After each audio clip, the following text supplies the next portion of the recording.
할머니, 전화 받으세요. 국군병원에서 온 전화예요. 승호 관련해서. 승호가? 무슨 일이야? 정승호 이병이 훈련 중 사고로 중환자실에 입원했습니다. 보호자께서 즉시 오셔야겠습니다. 뭐라고? 사고라니. 어떤 사고야? 자세한 내용은 병원에서 직접 설명드리겠습니다. 여러분은 지금 무엇을 하며 듣고 있나요? 산책을 하시면서 아니면 잠들기 전 침대에서 집안일을 하면서 듣고 계신 분도 있을까요? 여러분의 일상이 궁금합니다. 댓글로 알려주시면 더 즐거운 시간이 되실 거예요. 잠시만요. 구독과 좋아요 한 번씩만 꼭 부탁드립니다. 바로 시작하겠습니다. 정순이는 매일 아침 똑같은 시간에 눈을 뜬다. 71년을 살아온 몸은 알람 시계보다 정확했다. 창밖으로 스며드는 새벽빛이 방 안의 오래된 가구들을 어슴푸레하게 비춘다. 침대 머리맡에 놓인 사진 한 장. 군복을 입은 젊은 여자가 당당하게 서 있다. 정순이의 30년 전 모습이었다. 그 옆에는 더 작은 사진 20살 청년이 신병훈련소에서 보낸 것이다. 정승호. 그녀의 외손자. 할머니, 부대 생활 재미있어요.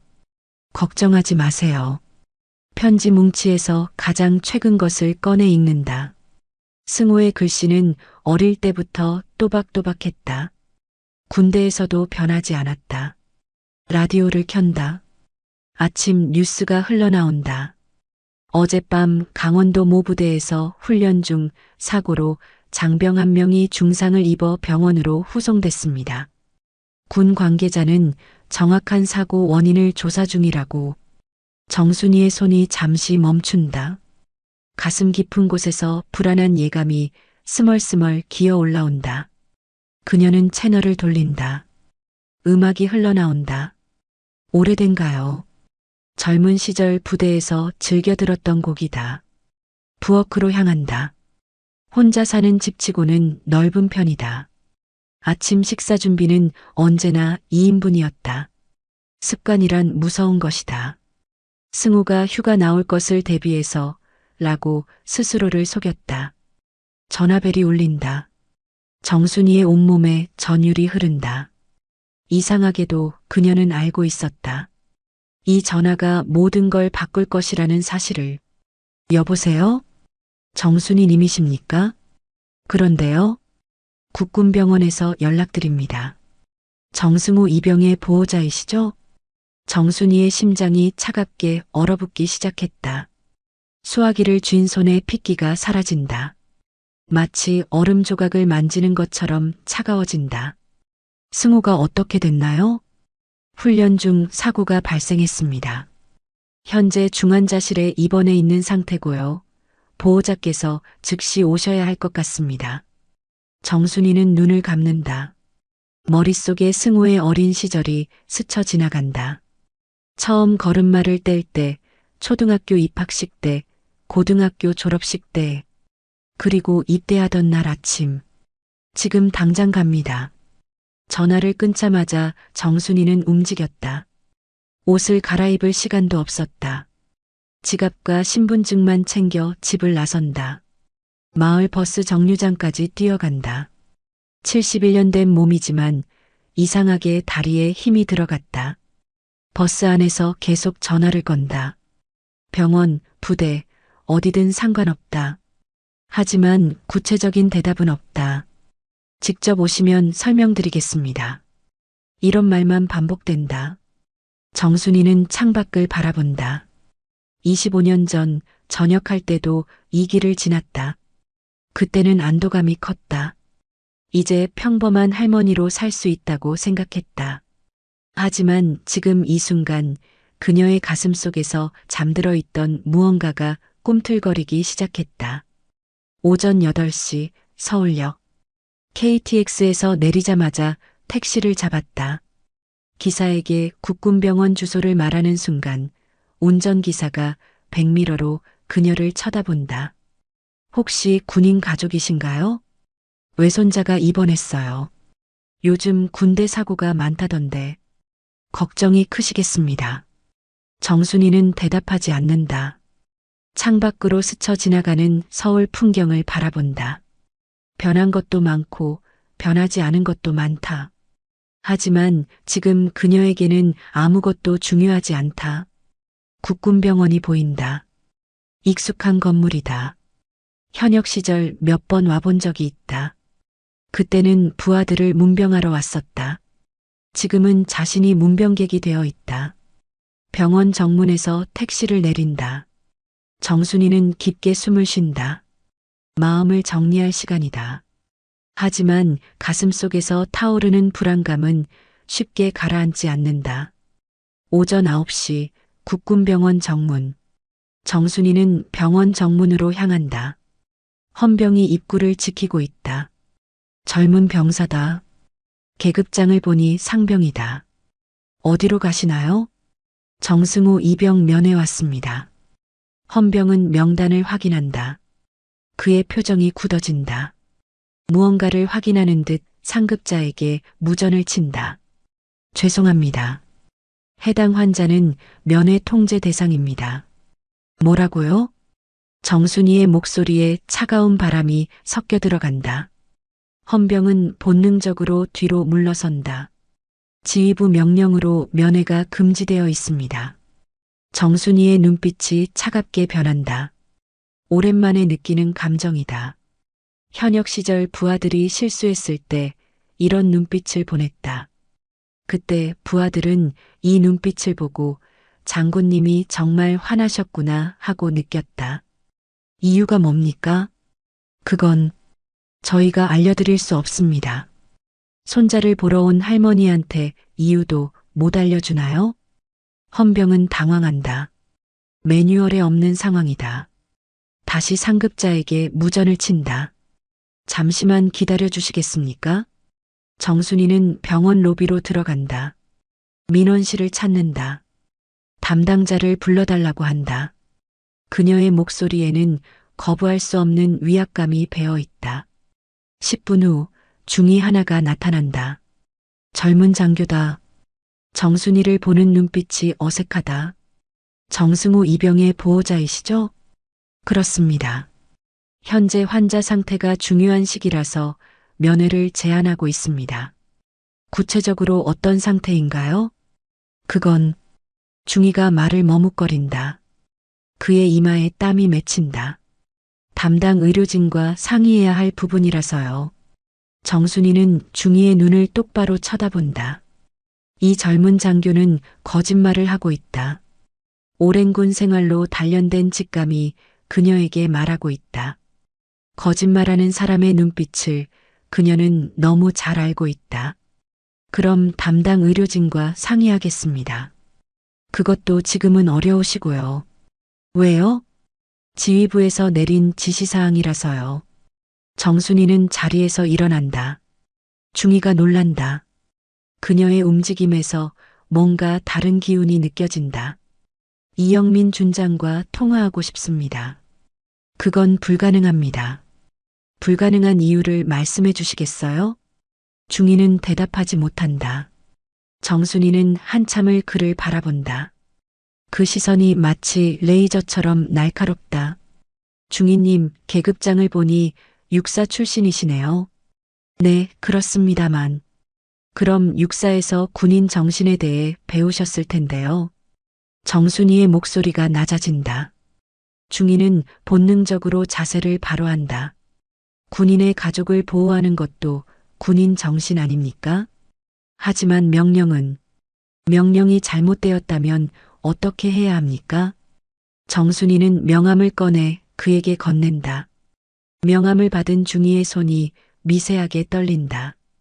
정순이 예비역 준장입니다. 중이의 얼굴이 순식간에 창백해진다.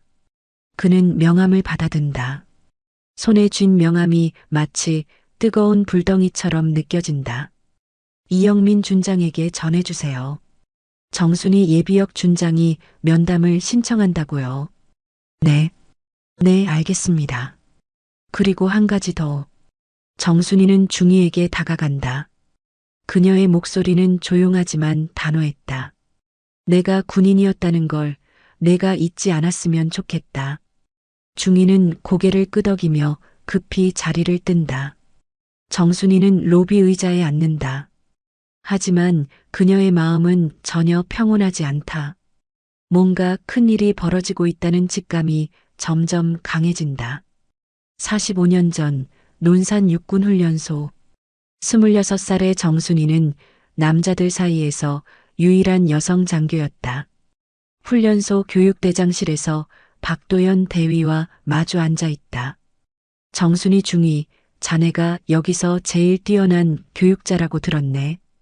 감사합니다. 하지만 문제가 있어. 박도연은 서류를 넘긴다. 정순이의 얼굴이 굳어진다. 상급자 명령을 2번이나 거부했다고 되어 있군.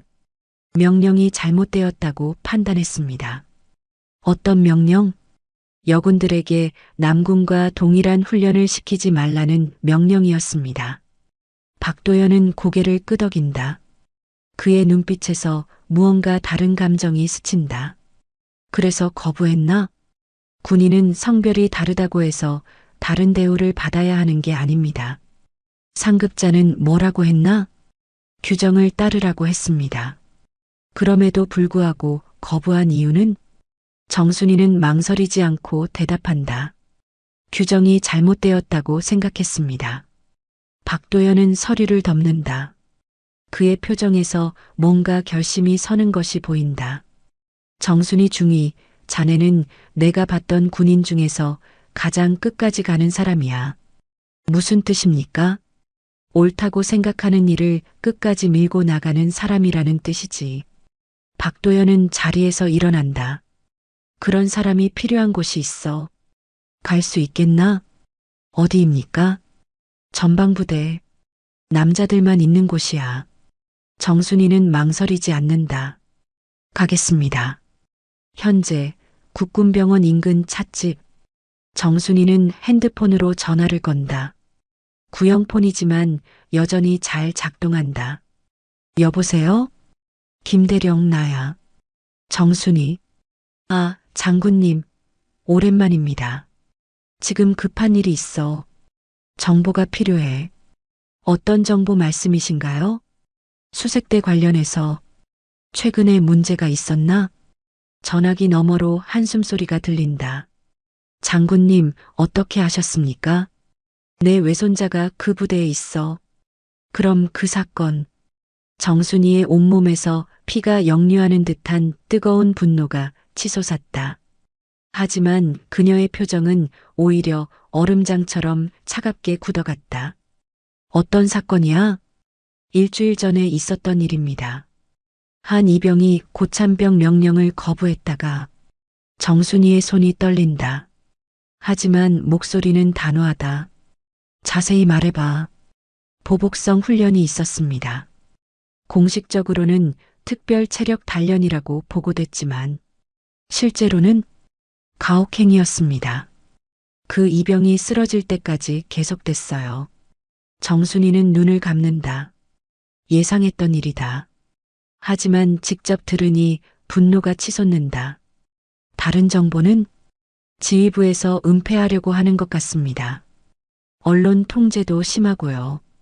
고마워. 도움이 됐어. 전화를 끊자마자 정순이는 또 다른 번호를 누른다. 안전행정부 조사관실입니다. 정순이입니다. 박도연 중장님 연결해 주세요. 죄송합니다.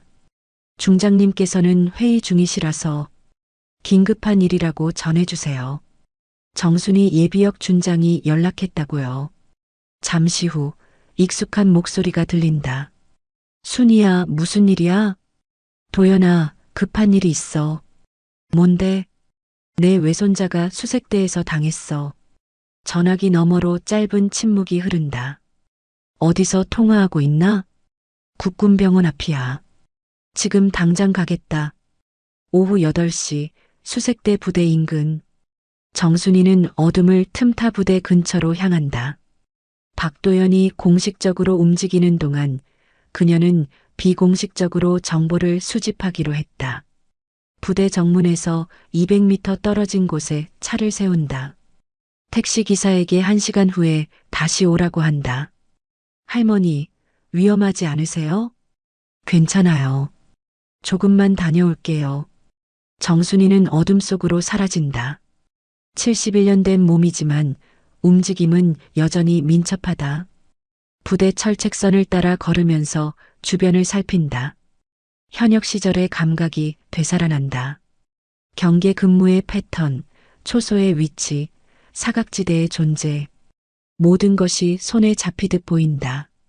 그때 철책선 안쪽에서 목소리가 들린다. 야, 김태우. 너 진짜 입 다물고 있는 거지? 네, 상병님. 만약 외부에 떠벌리면 어떻게 될지 알지? 정순이는 몸을 낮춘다. 철책선 틈새로 안을 들여다본다. 고참병 한 명이 후임병을 협박하고 있다. 정승호 그 자식 때문에 우리가 얼마나 고생하는지 알아? 하지만 정승호 형은 잘못한 게 없는데요. 잘못한 게 없다고? 상급자 명령을 거부한 게 잘못이 아니야? 그건 너도 똑같이 당하고 싶어? 김태우는 대답하지 못한다. 정순이는 이 모든 대화를 녹음한다. 기억해둬. 정승호는 자기가 잘못해서 다친 거야. 알겠어? 네. 고참병이 사라진 후 정순이는 조용히 김태우에게 다가간다. 여기요. 김태우는 깜짝 놀란다. 누구세요? 정승호 할머니예요. 김태우의 얼굴이 창백해진다. 할머니, 여기 오시면 안 돼요. 괜찮아요. 잠깐만 이야기해요. 정순이는 철책선 틈으로 손을 내민다. 승우한테 정말 무슨 일이 있었나요? 김태우는 주위를 둘러본다. 할머니, 정말 끔찍한 일이 있었어요. 자세히 말해봐요. 정승우 형이 후임병들을 보호하려고 했어요. 그런데 김태우의 목소리가 떨린다. 그런데 그 때문에 보복을 당했어요. 어떤 보복? 특별 체력 단련이라고 했지만 실제로는 고문이었어요. 정순이의 주먹이 쥐어진다. 증거가 있나요? 네, 있어요. 김태우는 주위를 한 번 더 둘러본 후 휴대폰을 꺼낸다.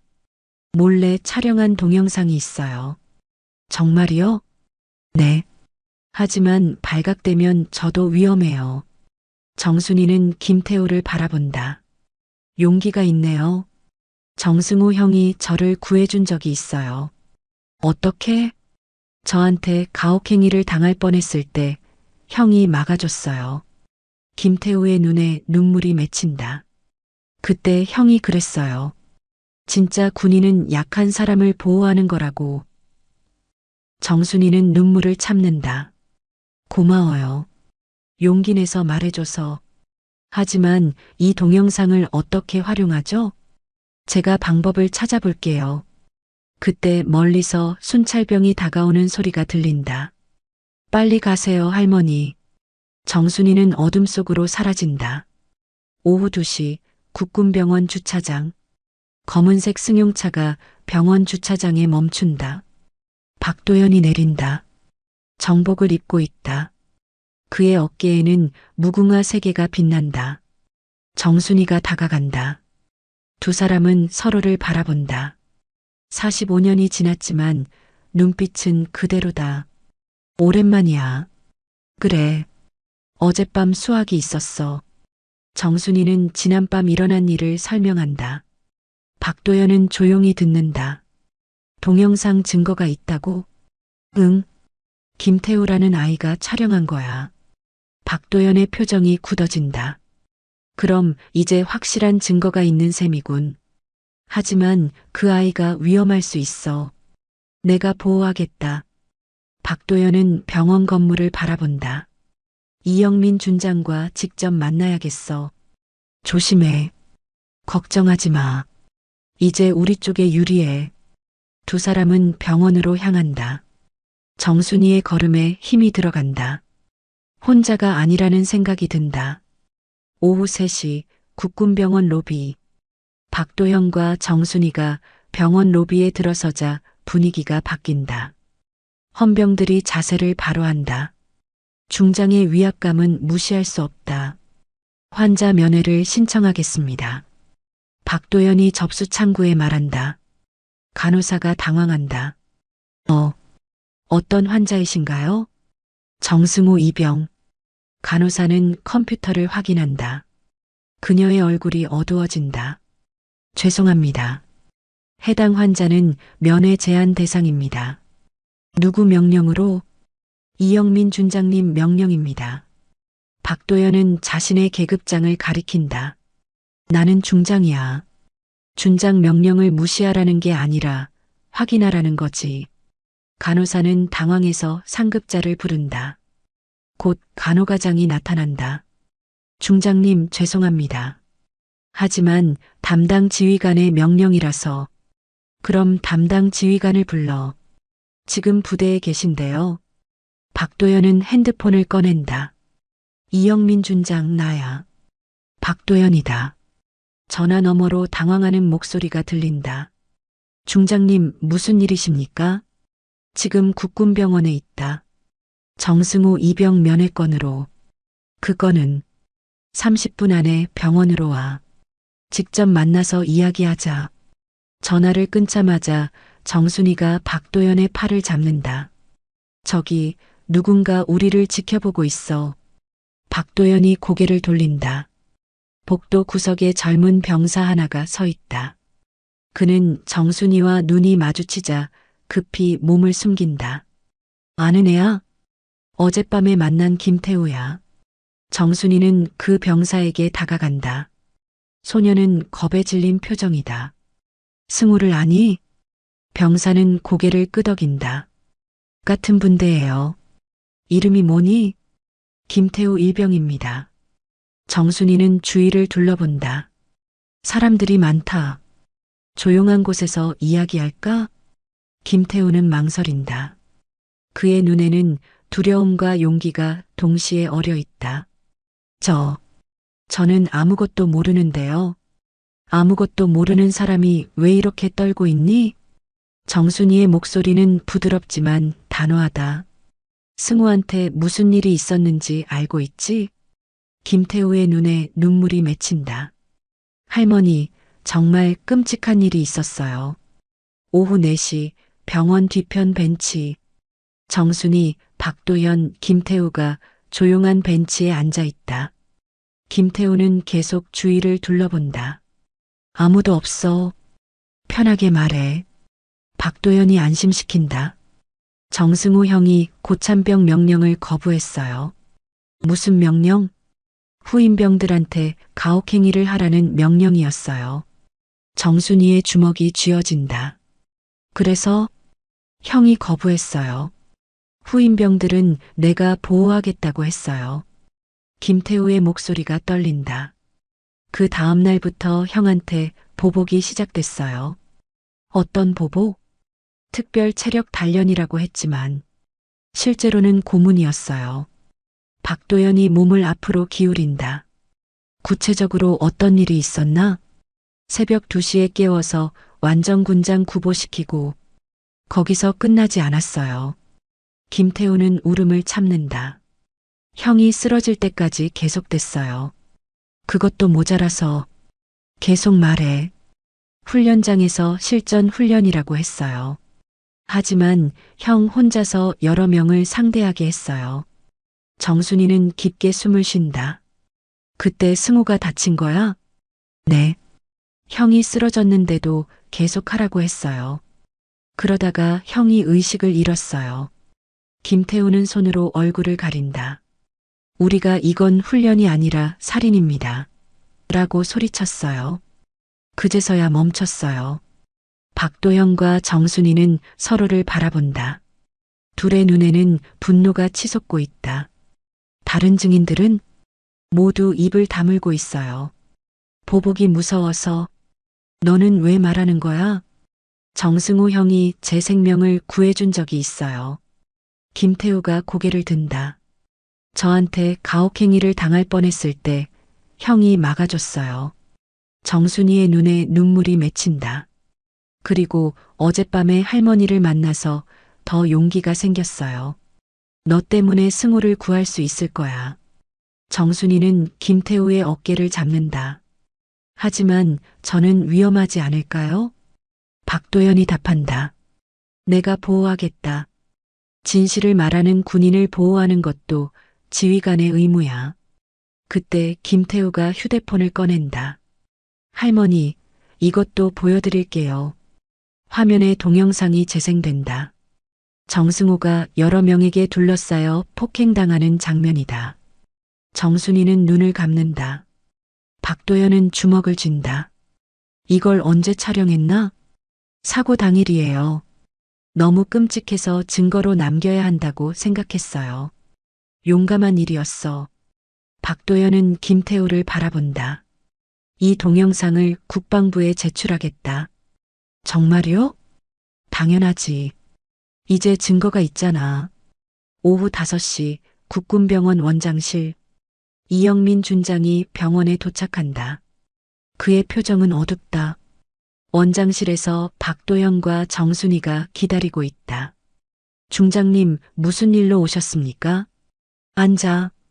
박도연의 목소리에는 온기가 없다. 정승호 이병 사건에 대해 이야기해보자. 훈련 중 발생한 안전사고입니다. 안전사고? 정순이가 입을 연다. 증언을 들었어요.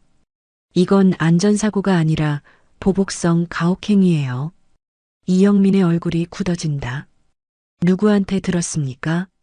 그건 중요하지 않아요. 중요한 건 진실이에요.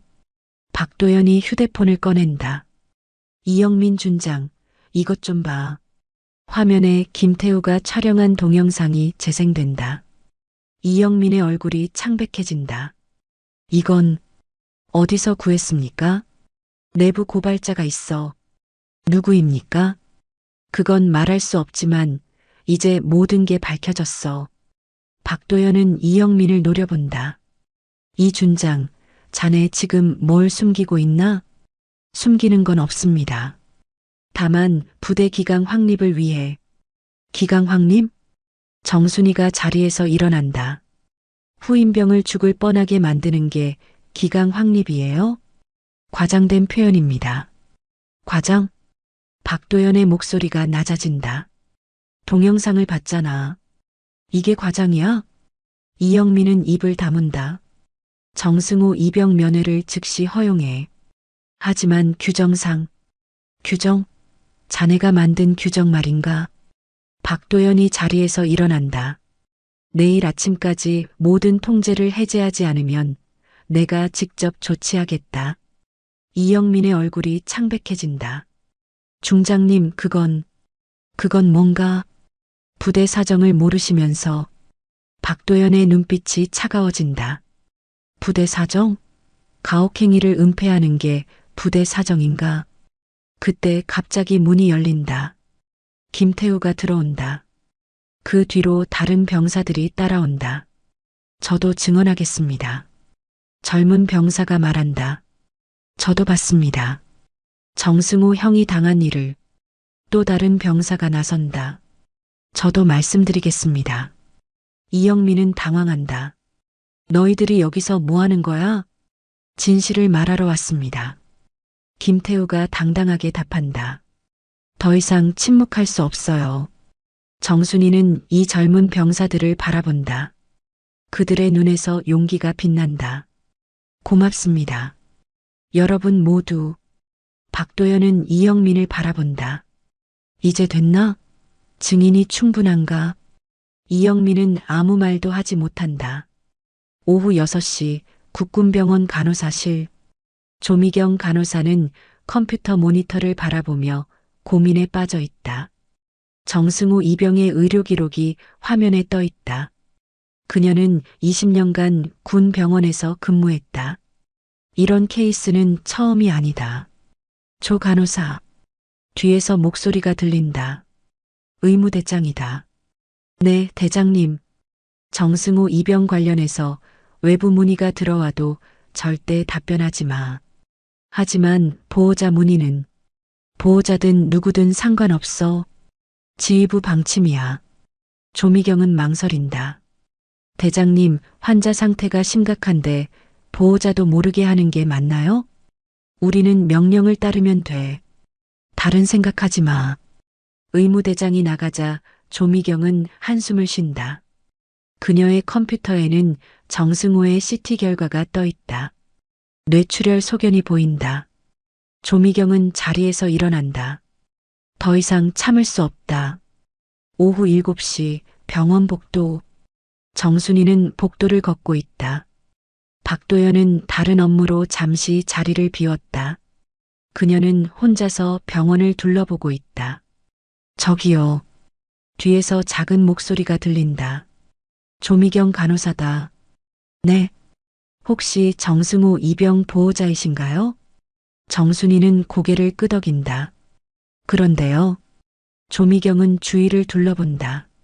잠깐 따라오세요. 둘은 비상계단으로 향한다. 아무도 없는 조용한 공간이다. 승호 상태가 어떻습니까? 상태가 심각합니다. 조미경의 목소리가 떨린다. 어떻게 심각한가요? 뇌출혈이 있어요. 수술은 했지만 정순이는 벽에 기댄다. 의식은 언제 돌아올까요? 모르겠어요. 다음 24시간이 고비입니다. 그런데 왜 면회를 막는 거예요? 조미경은 망설인다. 지휘부에서 정보 통제를 하고 있어요. 이유가 뭡니까? 사실을 말하면 이건 단순한 훈련 사고가 아니에요. 정순이의 눈빛이 날카로워진다. 어떤 뜻입니까? 상처 패턴을 보면 누군가 의도적으로 가한 것 같아요. 확실합니까? 20년간 이런 일을 봤지만 이런 건 처음이에요. 조미경은 눈물을 참는다. 그 아이가 응급실에 왔을 때 온몸이 상처투성이었어요. 이게 훈련 때문이라고 하면 누가 믿겠어요? 정순이는 조미경의 손을 잡는다. 고맙습니다. 용기 내서 말해줘서. 하지만 저는 위험하지 않을까요? 걱정하지 마세요. 조미경은 종이를 하나 꺼낸다. 이건 승호군의 병실 번호예요. 혹시 몰래 들어가고 싶으시면 정말 괜찮습니까? 제가 근무 시간에 잠깐 문을 열어드릴 수 있어요. 왜 이렇게 도와주시는 거예요? 조미경은 미소를 짓는다. 저도 군인의 딸이에요. 아버지가 군인이셨거든요. 정순이는 조미경을 바라본다. 아버지라면 분명히 같은 일을 했을 거예요. 오후 8시 중환자실 앞. 정순이는 중환자실 앞에서 기다리고 있다. 조미경이 나타난다. 지금 다른 직원들이 없어요. 10분 정도 시간이 있습니다. 고맙습니다. 문이 열린다. 정순이는 조심스럽게 안으로 들어간다. 침대에 누워있는 승호를 본 순간 정순이의 다리에 힘이 빠진다. 온몸에 튜브가 연결되어 있다. 얼굴에는 멍자국이 선명하다. 승호야. 정순이는 승호의 손을 잡는다. 차갑다. 할머니가 왔단다. 승호는 반응이 없다. 인공호흡기 소리만 들린다. 미안하다. 할머니가 너무 늦게 왔구나. 정순이는 승호의 이마를 쓰다듬는다. 하지만 이제 괜찮아. 할머니가 모든 걸 해결해 줄 거야. 그때 승호의 손가락이 미세하게 움직인다. 승호야? 할머니 목소리 들려? 눈꺼풀이 살짝 떨린다. 들리는구나. 할머니가 꼭 너를 구해낼 거야. 정순이는 승호에게 더 가까이 다가간다. 너는 잘못한 게 없어. 오히려 옳은 일을 했어. 승호의 입술이 미세하게 움직인다. 할머니. 아주 작은 소리지만 분명하다. 응, 할머니야. 죄송해요. 뭐가 죄송해? 걱정 끼쳐드려서요. 정순이는 눈물을 참는다. 너는 할머니의 자랑이야. 문이 열리는 소리가 들린다. 조미경이 급히 들어온다. 빨리 나가셔야 해요. 누가 오고 있어요. 정순이는 마지막으로 승호를 바라본다. 기다려. 할머니가 돌아올 거야. 오후 9시 병원 로비. 박도연이 돌아온다. 정순이는 그에게 지금까지 일어난 일을 설명한다. 승호가 의식을 되찾았다고? 네. 조금씩 깨어나고 있어요. 다행이야. 박도연은 안도의 한숨을 쉰다. 그리고 간호사가 도와줬다고? 조미경이라는 분이에요. 정말 용감한 분이에요. 고마운 일이네. 박도연은 핸드폰을 확인한다. 국방부에서 연락이 왔어. 무슨 연락이요? 내일 아침에 특별조사팀이 내려온다고 해. 정순이는 놀란다. 정말요? 응. 이제 공식적으로 조사가 시작돼. 그럼 더 이상 면회 제한도 없겠네요. 당연하지. 이영민도 더 이상 버틸 수 없을 거야. 박도연은 정순이를 바라본다. 순이야, 정말 고생했어. 아직 끝나지 않았어요. 그래도 이제 희망이 보여. 정순이는 고개를 끄덕인다. 승호가 깨어나는 걸 보니까 모든 게 괜찮아질 것 같아요. 오후 10시 병원 지하 자료실. 조미경은 혼자 지하 자료실에 있다.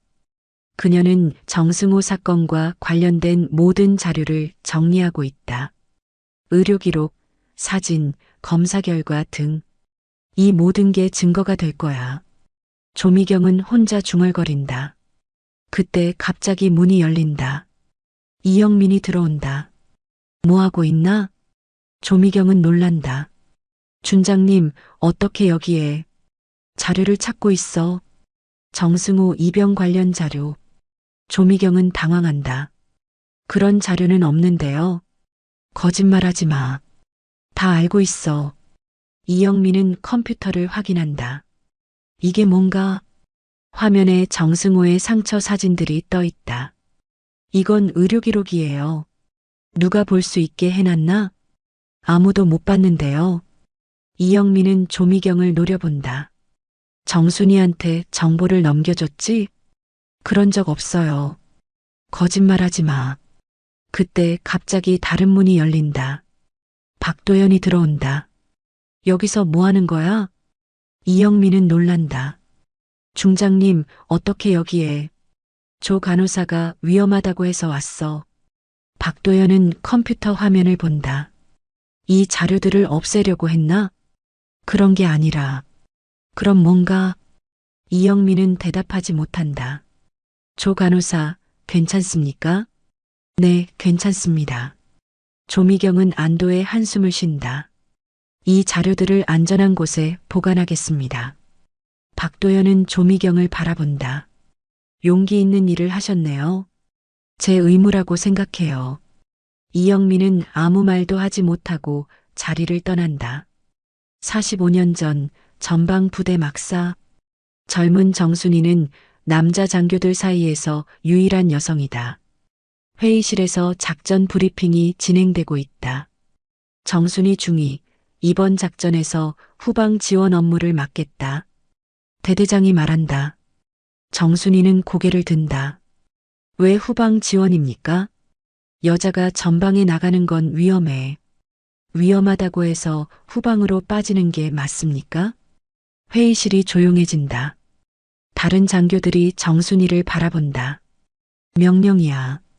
명령이 잘못되었다고 생각합니다. 대대장의 얼굴이 붉어진다. 뭐라고? 군인으로서 동등한 대우를 받을 권리가 있습니다. 중위, 지금 상급자 명령을 거부하는 건가? 거부하는 게 아니라 재검토를 요청하는 겁니다. 그때 박도연 대위가 입을 연다.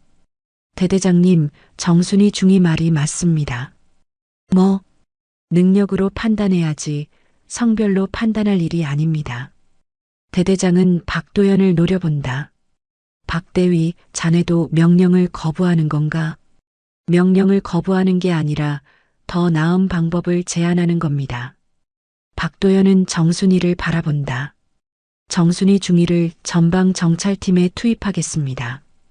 위험하다고 했잖아. 위험하지만 그녀가 가장 뛰어난 정찰 요원입니다. 정순이는 박도연을 바라본다. 그의 눈에서 신뢰가 느껴진다. 대대장님, 제가 증명해 보이겠습니다. 정순이는 당당하게 말한다.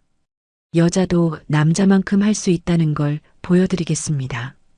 현재 새벽 5시 수색대 부대. 박도연은 이른 아침에 부대에 도착한다. 이영민을 미리 연락하지 않았다. 깜짝 방문이다. 중장님, 어떻게 이렇게 일찍? 이영민이 당황한다. 훈련 영상을 보고 싶어. 훈련 영상요? 정승호 이병 사고 당일 영상. 이영민의 얼굴이 굳어진다. 그건 보안상 문제가 있습니다. 보안상 문제? 내가 중장인데? 하지만 부대 내부 사정이라서. 박도연은 이영민을 똑바로 바라본다. 이 준장, 자네 지금 나한테 거짓말하고 있지? 거짓말이 아니라. 그럼 영상을 보여줘. 이영민은 망설인다. 영상이 없습니다. 없다고? 삭제됐습니다. 박도연의 눈빛이 차가워진다. 누가 삭제했나? 그건 대답해. 이영민은 입을 다문다. 자네가 삭제했나? 중장님, 그건 대답하지 않으면 내가 직접 조사하겠다. 이영민은 결국 고개를 끄덕인다. 제가 삭제했습니다. 이유가 뭔가? 부대 이미지를 위해서입니다. 박도연은 자리에서 일어난다. 이 준장, 자네는 지금 증거인멸을 했어. 하지만 변명하지 마. 자네는 군인이 아니야. 그때 갑자기 문이 열린다. 한 병사가 들어온다. 준장님, 죄송합니다. 긴급한 일이 있어서 지금 회의 중이야. 나가. 하지만 이건 정말 중요한 일이에요. 병사는 USB를 꺼낸다. 이 안에 삭제된 영상이 있어요. 박도현과 이영민은 놀란다. 뭐라고? CCTV 관제실에서 백업으로 저장해둔 영상이에요. 병사는 박도연을 바라본다. 제가 관제실 근무를 할 때 몰래 복사해둔 거예요. 왜? 이런 일이 또 일어날 수도 있다고 생각했어요. 이영민의 얼굴이 창백해진다. 너는 누구야? 정승호 선임병입니다. 정승호를 존경하는 병사예요. 박도연은 USB를 받는다. 고마워. 용기 있는 일이었어. 이영민은 아무 말도 하지 못한다. 오전 8시 국방부 장관실. 박도연은 국방부 장관실에 있다. 장관에게 모든 상황을 보고했다. USB 영상을 확인했습니다. 어떤 내용인가? 명백한 가혹행위입니다. 도저히 훈련이라고 할 수 없는 수준이에요. 장관은 고개를 젓는다. 이영민 준장 즉시 직위 해제하겠습니다. 고맙습니다. 그리고 해당 부대 전체를 조사하겠습니다. 필요한 조치입니다. 장관은 박도연을 바라본다. 박 중장, 이런 일이 다시는 일어나지 않도록 하겠습니다. 그래야죠. 특별히 예방 대책을 마련하겠습니다. 박도연은 자리에서 일어난다. 정순이 예비역 준장께도 감사드린다고 전해주세요. 당연히 그래야죠. 박도연은 병원으로 돌아간다. 정순이가 기다리고 있다. 어떻게 됐어? 이영민 직위 해제됐어. 정말? 그리고 승호 면회 금지도 해제됐어.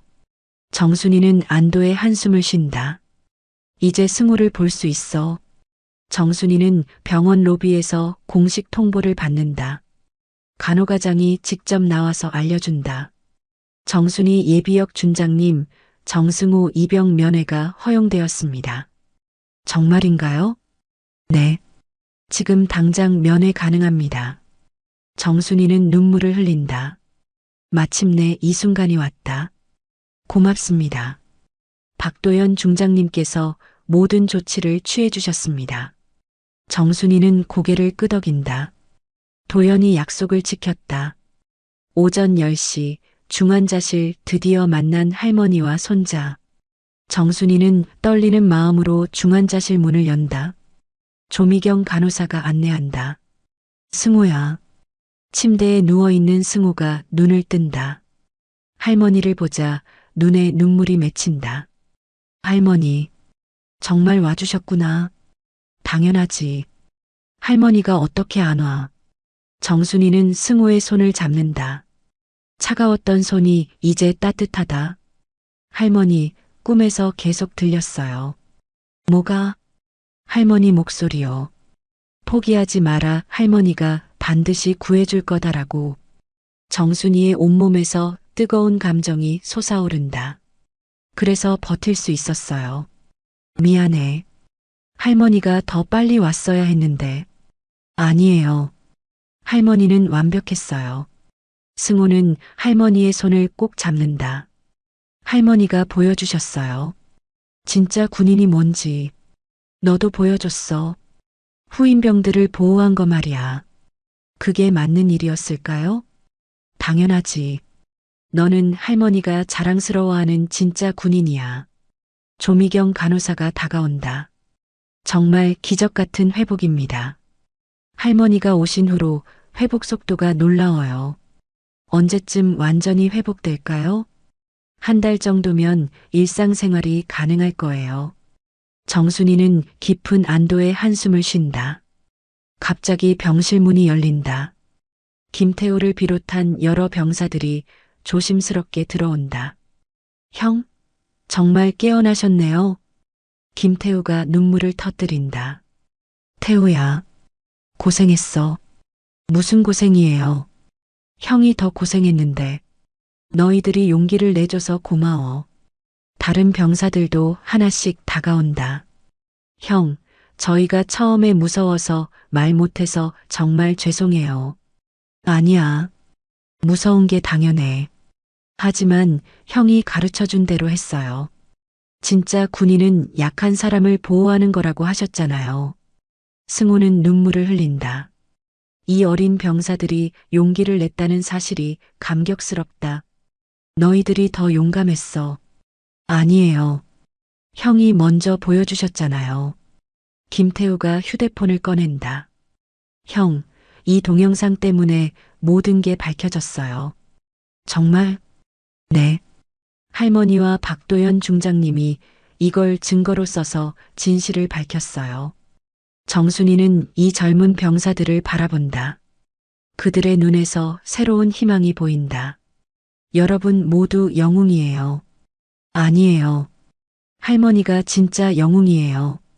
우리 모두 영웅이야. 함께 해냈으니까. 오후 3시 병원 회의실 국방부 공식 사과.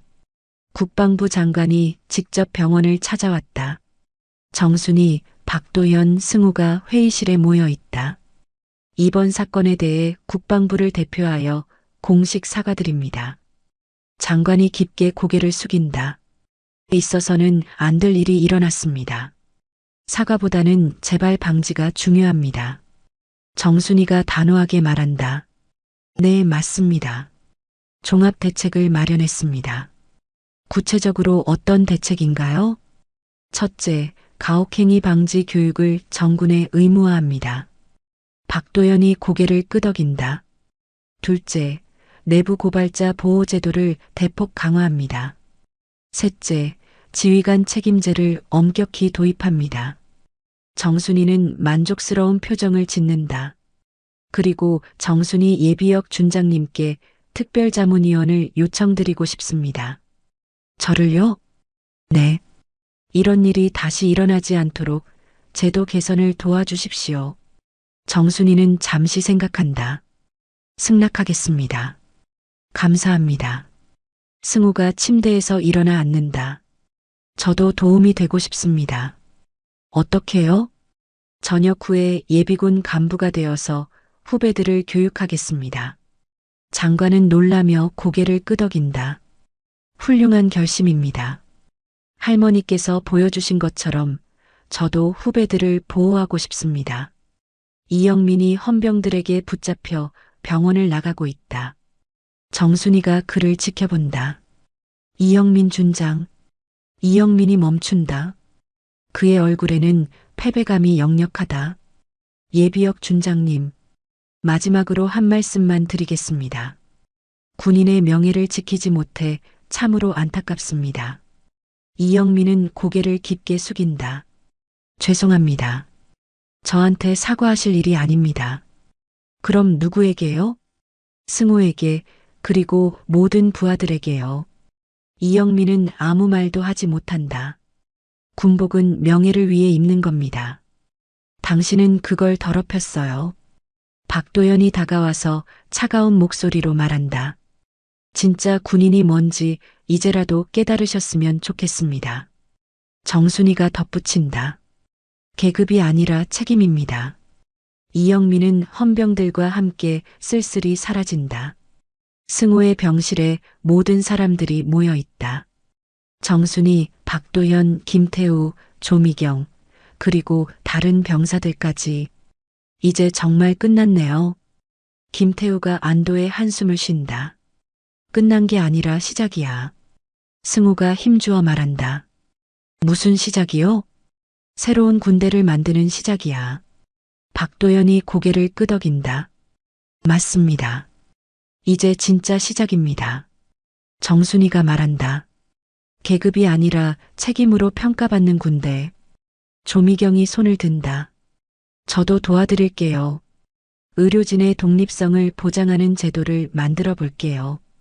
모든 사람들이 고개를 끄덕인다. 우리 모두 함께해요. 승호가 말한다. 혼자서는 할 수 없는 일이니까. 맞아. 함께해야 해. 정순이는 이 모든 사람들을 바라본다. 젊은 병사들, 용기 있는 간호사, 정의로운 장군, 그리고 자신의 소중한 손자. 고맙습니다. 여러분 덕분에 승호를 구할 수 있었어요. 아니에요. 할머니 덕분이에요. 우리 모두 덕분이에요. 박도연이 말한다. 진짜 군인은 혼자가 아니에요. 함께 하는 거죠. 모든 사람들이 서로를 바라보며 따뜻한 미소를 짓는다. 정순이와 박도연이 조용한 정원에서 산책하고 있다. 정말 끝났네. 그래. 이제 정말 끝났어. 아니야. 이제 시작이야. 맞아. 더 큰 일이 기다리고 있어. 박도연은 하늘을 바라본다. 순이야, 정말 대단했어. 45년 전에 내가 잘못된 명령을 거부했을 때 나는 너를 지켜줬어. 기억해. 이번에는 내가 너를 지켜줄 차례였어. 정순이는 미소를 짓는다. 고마워. 혼자였다면 포기했을 거야. 내가 혼자 할 일이 아니었어. 둘은 잠시 조용히 걷는다. 도연아, 우리가 해냈어. 응. 우리가 함께 해냈어. 정순이는 승호의 병실을 바라본다. 창문 너머로 웃고 있는 승호와 동료들이 보인다. 저 아이들이 미래야. 그래. 희망이 있어. 박도연은 정순이의 어깨에 손을 올린다.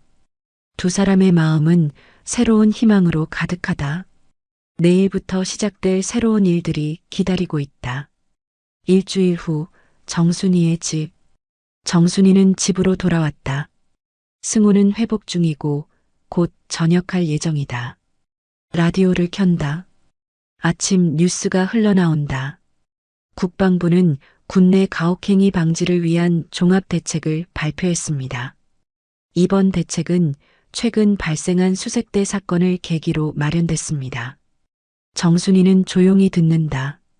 정승호 이병은 현재 회복 중이며 그를 보호하기 위해 나선 할머니 정순이 예비역 준장의 이야기가 전국적으로 화제가 되고 있습니다. 뉴스는 계속된다. 이번 사건을 계기로 군내 인권보호제도가 대폭 강화될 예정이며 내부 고발자 보호 시스템도 새롭게 도입됩니다. 정순이는 라디오를 끈다. 더 이상 들을 필요가 없다. 책상 위에 놓인 편지를 본다. 승호가 병원에서 쓴 것이다. 할머니, 저는 이제 진짜 군인이 무엇인지 알 것 같아요. 계급이 아니라 책임이라는 걸 배웠어요. 할머니처럼 살고 싶어요. 정순이는 편지를 가슴에 안는다. 전화벨이 울린다. 여보세요? 할머니, 저예요. 승호. 응, 몸은 어때? 많이 나아졌어요. 내일 퇴원할 수 있을 것 같아요. 정말? 다행이다. 할머니, 제가 하고 싶은 말이 있어요. 정순이는 미소를 짓는다. 너는 원래 훌륭한 아이였어. 아니에요. 할머니가 보여주셨어요.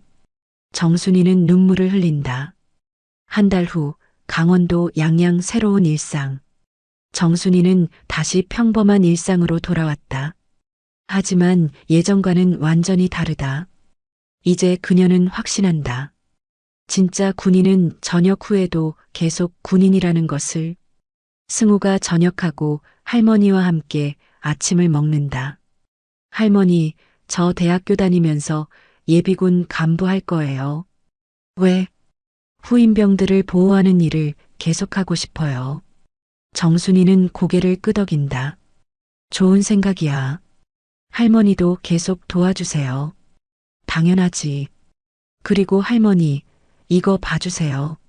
승우는 신문을 펼친다. 할머니 이야기가 일면에 나왔어요. 정순이는 신문을 본다.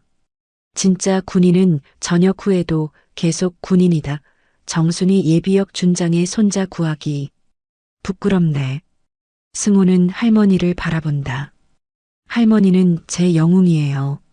2달 후 국방부 회의실 정순이의 새로운 역할. 정순이는 국방부 회의실에 앉아 있다. 군 간부들이 그녀의 말을 듣고 있다. 가혹행위 방지의 핵심은 교육이 아니라 문화 변화입니다. 구체적으로 어떤 의미인가요? 상명하복이 절대적이라는 생각을 바꿔야 해요. 정순이는 자료를 넘긴다. 잘못된 명령에 대해서는 거부할 수 있다는 걸 가르쳐야 해요. 하지만 그러면 기강이 해이해지지 않을까요? 오히려 반대입니다. 진짜 기강은 옳은 것을 지키는 거예요. 박도연이 고개를 끄덕인다. 정순이 준장 말씀이 맞습니다. 그리고 지휘관의 책임을 강화해야 해요. 부하를 보호하지 못한 지휘관은 반드시 책임을 져야 해요. 정순이는 당당하게 말한다. 그래야 이런 일이 재발하지 않아요. 회의가 끝난 후 국방부 장관이 정순이에게 다가온다. 정말 훌륭한 제안들이었습니다. 감사합니다. 앞으로도 계속 자문을 요청해도 될까요? 물론입니다. 제 의무라고 생각해요. 박도연이 다가온다. 순이야, 정말 자랑스러워. 내가 다시 군복을 입은 모습 말이야. 정순이는 자신을 바라본다. 정복은 아니지만 마음속에서는 다시 군복을 입었다. 나도 그런 기분이야. 6개월 후 대학교 강당 승호의 강연. 승호는 대학교 강당에서 후배들에게 강연하고 있다. 진짜 군인이 뭔지 아세요? 학생들이 관심 있게 듣는다. 계급이 높은 사람이 아니에요. 그럼 뭔가요? 책임을 지는 사람이에요. 승호는 당당하게 말한다. 약한 사람을 보호하고 잘못된 건 잘못됐다고 말하는 사람이에요. 한 학생이 손을 든다. 그런 사람이 되려면 어떻게 해야 해요? 용기를 내는 거예요. 어떤 용기요? 옳은 일을 위해 싸우는 용기요. 승호는 할머니를 떠올린다. 제 할머니께서 보여주신 것처럼요. 강연이 끝난 후 한 학생이 다가온다. 정말 감동적이었어요. 할머니께서 정말 대단한 분이시네요. 네. 제 영웅이에요. 언제 한번 뵙고 싶어요. 승우는 미소를 짓는다.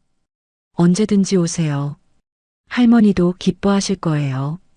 1년 후 정순이의 집에 특별한 손님들이 찾아왔다.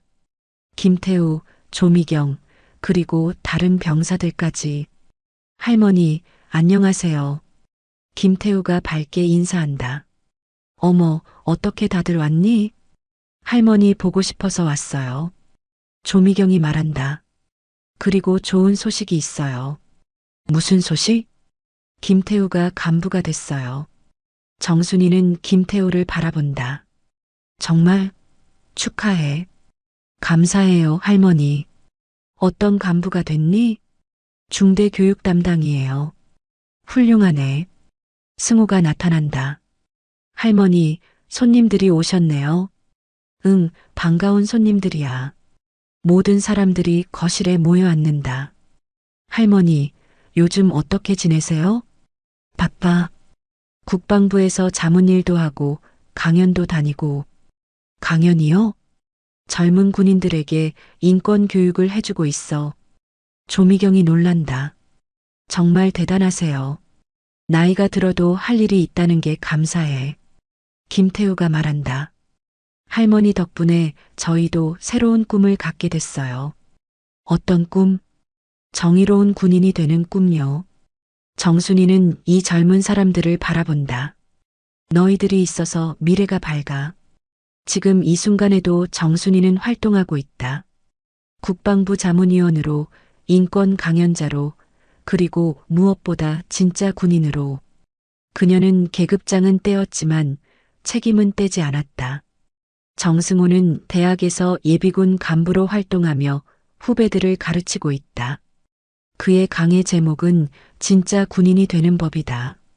김태우는 중대 교육 담당 간부가 되어 부하들을 보호하고 있다. 그는 항상 부하들에게 말한다. 잘못된 명령은 거부할 수 있다고. 조미경 간호사는 군병원개혁위원회에서 일하고 있다. 그녀는 의료진의 독립성을 보장하는 제도를 만들고 있다. 그리고 수많은 젊은 군인들이 정순이의 이야기를 듣고 용기를 얻고 있다. 이영민 전 준장은 그는 더 이상 군인이 아니다. 그리고 그것이 마땅하다. 나는 가끔 그날을 떠올린다. 71년 된 할머니가 손자를 위해 다시 군복을 입었던 날을. 그녀는 우리 모두에게 증명했다. 진짜 군인은 나이에 상관없다는 것을. 진짜 군인은 계급에 상관없다는 것을. 진짜 군인은 책임감으로 기억된다는 것을. 그리고 가족을 위해, 정의를 위해 다시 일어설 수 있다는 것을. 우리는 모두 정순이가 될 수 있다. 옳은 일을 위해 끝까지 싸우는 사람이 될 수 있다. 그것이 진짜 군인이다. 정순이는 집 앞 우편함에서 편지 한 통을 꺼낸다. 국방부에서 온 것이다. 정순이 예비역 준장님께 군 내부 고발 보호 제도의 공식 출범을 알려드립니다. 이 제도는 정순이 제도라고 명명되었습니다. 정순이는 편지를 읽으며 눈물을 흘린다. 승호야, 할머니 이름으로 제도가 만들어졌대. 정말요? 축하해요, 할머니. 이제 더 많은 아이들이 보호받을 수 있을 거야. 승호는 할머니를 안는다. 할머니는 정말 대단해요. 할머니와 손자는 서로를 바라보며 웃는다. 라디오에서 음악이 흘러나온다. 오래된 군가가 아니라 새로운 노래다. 꿈을 잃지 않는 사람들, 희망을 품은 사람들. 정순이는 작은 목소리로 따라 부른다. 승호도 함께 부른다. 두 사람의 목소리가 조용한 시골집에 울려 퍼진다. 그리고 그 목소리는 전국의 모든 군부대에, 모든 젊은 군인들에게 전해진다. 진짜 군인은 계급이 아니라 책임이다. 나이가 들어도 전역해도 옳은 일을 위해 싸울 수 있다. 우리는 모두 정순이가 될 수 있다. 여러분, 오늘 정순이 할머니와 승호의 이야기는 어떠셨나요? 혹시 여러분도 정순이 할머니처럼 옳은 일을 위해 용기를 낸 적이 있으신가요? 아니면 주변에 이런 분이 계셨나요? 때로는 나이가 들어도, 때로는 계급이 낮아도 옳은 일을 위해 싸우는 사람이 진짜 영웅이라는 생각이 듭니다. 정순이 할머니의 이야기가 여러분에게도 용기를 주었으면 좋겠습니다. 어떤 상황에서도 포기하지 않고 사랑하는 사람을 위해 끝까지 싸우는 마음 말입니다. 혹시 여러분 주변에도 이런 일이 있었던 적이 있으신가요? 아니면 여러분이 직접 누군가를 위해 용기를 낸 경험이 있으신가요? 댓글로 여러분의 이야기를 들려주세요. 여러분의 용기 있는 경험담, 가족을 위해 했던 일 또는 정의로운 일을 위해 싸웠던 순간들을 기다리고 있습니다. 여러분의 소중한 사연이 또 다른 누군가에게 용기와 희망을 줄 수 있을 거예요. 다음에도 더 감동적이고 의미 있는 이야기로 찾아뵙겠습니다. 오늘도 들어주셔서 감사하고 구독과 좋아요 꼭 부탁드려요.